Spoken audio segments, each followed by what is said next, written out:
విద్యాశాఖ మంత్రి and dynamic leader, మనందరి భవిష్యత్తు.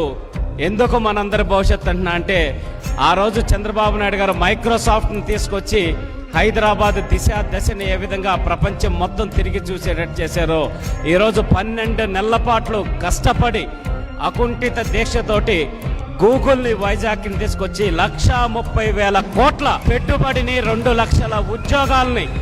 లక్షల ఉద్యోగాల్ని సృష్టించిన సృష్టికర్త మన విద్యాశాఖ మరియు ఐటీ శాఖ మంత్రివర్యులు, మనందరి అభిమాన యువ నాయకుడు నారా లోకేష్ గారు.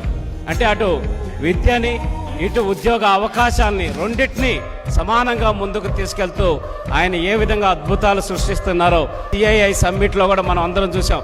13,65,000 కోట్ల పెట్టుబడులు ఈరోజు 16 లక్షల పైసలకు ఉద్యోగాల కల్పన దిశగా వైజాగ్లో జరిగిన సిఐఐ సమ్మిట్ జరిగిందని కూడా మీ అందరికీ సగర్వంగా తెలియజేస్తున్నాం.